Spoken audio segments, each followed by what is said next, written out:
নমস্কার বন্ধুরা, ইচ্ছে হলো তাইতে তোমাদের সকলকে স্বাগত জানাই। তা আজকে আমি খুব সহজ পদ্ধতিতে খিচুড়ি করে তোমাদের দেখাবো। সবাই খিচুড়ি করে থাকো, আমি কিভাবে করি দেখো তোমরা সকলে। আমি প্রথমে নিয়েছি পেঁয়াজ কুচিয়ে নিয়েছি, একটা বড় পেঁয়াজ আর একটা ছোট পেঁয়াজ টুকরো করে নিয়েছি, ছোট একটা টমেটো নিয়েছি, সামান্য আদা নিয়েছি, ছোট ছোট দুটো আলু নিয়েছি, গাজর নিয়েছি, একটা কাঁচা লঙ্কা নিয়েছি, ফোড়নের জন্য তেজপাতা, জিরে, সাদা জিরে আর গোটা গরম মশলা, তেল তো লাগবেই। আর নিয়েছি ফুলকপি, এটা একটু গরম জলে ভাপিয়ে ফেলে দিয়েছি। আর এক কৌটো ডাল নিচ্ছি, এর ভিতরে হাফ হাফ করে মুগের ডাল আর মুসুরির ডাল মেশানো আছে, সেটা আমি ঢেলে দিচ্ছি। এই যে এটা মেশানো। আর আমি এই কৌটোরই, এই যে এই কৌটোটার মানে এটাকে সের বলি আমরা, এই কৌটো 250 গ্রাম মাপে, সেই কৌটোর ওজনেরই এক কৌটো চাল নিয়েছি। এবার এটা ভালো করে আমি ধুয়ে নেব। চাল আর ডাল ধুয়ে জলটা ঝরাতে দিয়েছি একটা স্টেনারে। গ্যাসে কড়াই বসিয়ে দিয়েছি, আমি তাতে খানিকটা সর্ষের তেল দিয়ে দেব। তেলটা গরম হচ্ছে কিনা একটু দেখে নিলাম, গরম হয়ে গেছে। এবার এই ফুলকপিগুলো দিয়ে একটু ভেজে নেব। কপিগুলো মোটামুটি ভাজা হয়ে গেছে, খুব বেশি ভাজার দরকার নেই। এবার আমি এগুলো অন্য একটা পাত্রে তুলে নিচ্ছি। এবার ফোড়নের জন্য যেই মশলাগুলো রেখেছিলাম, গোটা তেজপাতা দিচ্ছি 2টো, আর গরম মশলা আর সাদা জিরে গোটা, এগুলো দিয়ে দিচ্ছি ফোড়নের জন্য। মশলার থেকে গন্ধ বেরোচ্ছে, তার মানে ফোড়নের মশলাটা হয়ে গেছে। এবার ওই পেঁয়াজ কুচোনোটা দিয়ে দিচ্ছি। গ্যাসের ফ্লেমটা বাড়িয়ে দেবো। এবার পেঁয়াজটা একটু ভাজা ভাজা হবে, একটু বাদামি রঙের মতন হবে। আমি যেই মশলাগুলো দেব বলে কেটে রেখেছি, গোটা পেঁয়াজ, টমেটো, আদা আর কয়েকটা লঙ্কা, এটা মিক্সিতে পেস্ট করে নিয়ে আসছি। পেঁয়াজটা ভাজা হয়ে গেছে, গন্ধ বেরোচ্ছে। এর মধ্যে এবার কাঁচা লঙ্কা ফাটিয়ে দিয়ে দিচ্ছি কটা, গাজর আর আলু রেখেছিলাম কেটে, সেগুলো দিয়ে দিচ্ছি। এই সবজিগুলো একটু দিয়ে ভেজে নেব 2-1 মিনিটের মতো। সবজিগুলো একটু ভাজা হয়েছে, এই অবস্থায় আমি যে মশলাটা পেস্ট করেছি মিক্সিতে, সেটা সবটা দিয়ে দেব। বেশ করে মশলাটা কষিয়ে নেব। এবার হলুদ দিচ্ছি 1 চামচের থেকে একটু কম, 1 চামচ লবণ দিলাম,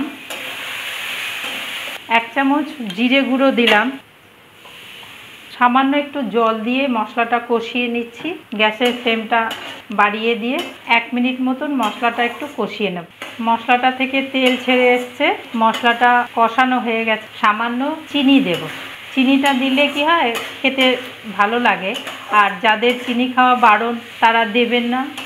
এবার আমি যে চাল আর ডাল ধুয়ে জল ঝরাতে দিয়েছিলাম, সেই সব চাল ডালটা দিয়ে দেব। মশলার সাথে বেশ ভালো করে মাখিয়ে কষাবো এই চাল আর ডালটাকে।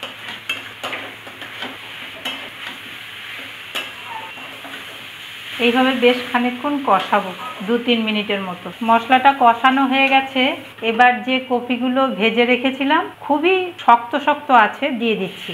এই যে একদমই শক্ত, এটা এই মুহূর্তে দিলে একদম ঠিকঠাক হবে। এটা দিয়েও একটু মিশিয়ে নেব। এবার আমি এতে জল দিয়ে দেব। 750 মিলিলিটারের মতন জল দিচ্ছি, লাগলে পরে আবার দেব। আর যেহেতু এটা খিচুড়ি, এটা বাড়বে, ফুলে অনেকটা হয়ে যাবে, সেই জন্য আমি পাত্রটা চেঞ্জ করে দেব। আমি অন্য একটা পাত্রে ঢেলে নিয়েছি, পাত্রটা একটু বড় আছে। আর আরেকটু জল লাগবে মনে হচ্ছে, আমি আর একটু জল দিচ্ছি। মোট 1 লিটারের মতন জল দিলাম, 2 কৌটো চাল আর ডাল মিশিয়ে এই রেশিওতে। এবার এটা হাই ফ্লেমে হতে দেব কিছুক্ষণ, 5 মিনিট মতন ঢাকা দিয়ে দিচ্ছি। ফিরে আসছি 5 মিনিট পর। ফিরে এলাম 5 মিনিট পর, ফুটতে শুরু করে দিয়েছে, খানিকক্ষণ ফুটেছে। এবার আমি একদম গ্যাসটাকে লো করে দেবো। এবার ঢাকা দিয়ে 10 মিনিট মতন হতে দেব। ফিরে এলাম 10 মিনিট পর, পুরো খিচুড়িটা তৈরি হয়ে গেছে, সব সেদ্ধ হয়ে গেছে। এইবার আমি 1 চামচ মতন একটু ঘি দিয়ে দেব। ঘি খাওয়া যাদের বারণ, তারা স্কিপ করবেন, দেবেন না। আর এই খিচুড়িটা নিরামিষভাবেও করা যায়। নিরামিষ করতে হলে আপনারা পেঁয়াজটা স্কিপ করে যাবেন। আর গোবিন্দভোগ চাল দিয়ে করবেন, নিরামিষ খিচুড়িও খুব সুন্দর হয় খেতে। খিচুড়ি রেডি হয়ে গেছে। এইভাবে পরিবেশন করলে খুবই খেতেও ভালো লাগবে, দেখতেও ভালো লাগবে। আমি খিচুড়ি, পাশে ডিম ভাজা আর পাঁপড় ভাজা আর আচার, একটা আমের আচার, এই দিয়ে পরিবেশন করছি। গোটা ভিডিওটা আমার সাথে থেকে দেখলেন বলে আপনাদের সকলকে অশেষ ধন্যবাদ জানাই।